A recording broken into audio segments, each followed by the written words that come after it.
Hello. In our Parashat Balak, we read about the zealous act of Pinchas. Pinchas, towards the end of the parasha, takes some kind of a spear or knife and goes and murders Kozbi Batsur and Zimri ben Salu. I use the word murder and not punish, kills, because the Gemara says that if Zimri ben Salu would have noticed what's happening and would have killed Pinchas, it would have been fine because it would have been self-defense. Of course, if someone has the death penalty and he kills the executor, he will be punished. I don't know if you can say twice as much about someone who is being executed, but yes, his act is not one that is acceptable. But in this situation, Zimri can turn around and kill Pinchas.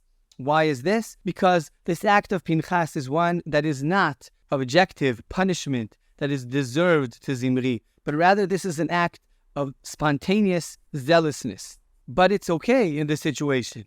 But the Gemara says there are only 3 situations that this kind of act is permitted. But this is not something that we should learn from to do in other situations.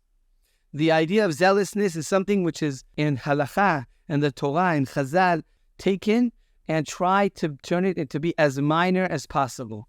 But even so, Rabbi Amital in one of his talks says that we should learn from this parasha, from this idea, the idea of caring.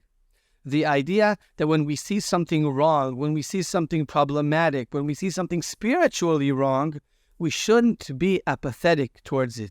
We should feel some kind of rage or a feeling of being upset or disturbed because of the situation. We see something and we feel that the inside of us can't stand this situation. It doesn't mean that we're allowed to act, but at least this feeling of caring. Our world of postmodernism, many times people feel apathetic towards other behaviors, other situations, other perspectives. And a person has to identify with Judaism, with Ahavat Hashem, with the Torah, so much that when he sees something that doesn't fit that, something within him is really, really bothered. You may not act, but you have to feel. And this is something that Rabbi Amital pointed out that we should learn from Pinchas. But on the other hand, I think it's very important to realize how much Pinchas is an individual situation. It's not a case that we should learn from how should we act. Chazal take this, and even though they say this was permitted, it's something that is really a one-time deal. We should learn from that how we should behave all the time. Pinchas, next parasha, receives the covenant of peace.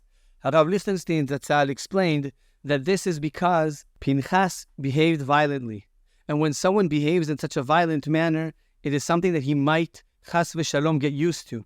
And he needs a special blessing of peace in order to make sure that this is not something that becomes part of his nature, part of who he is. I have a feeling that in our society, in the society of Medinat Israel as a whole, and also in our society of the Tzionut Hadatit, there is more and more violence. Violence in the way of speech, violence in actions, violence in how we react to things that we don't like. The option of violence is something that is becoming stronger and more acceptable. And I hope we can learn from this parasha, to learn from Pinchas, not to behave that way, to be able to calm down. On the one hand, to care deeply, the way we learned from Rav Amital. But on the other hand, to manage to mellow ourselves down in the way we react outwardly towards different situations, so that as a country, the level of violence is something that will go down Be'ezrat Hashem. It begins within each and every home and in each and every one's personality, and then from there to go Be'ezrat Hashem on to all of our country. Shabbat Shalom.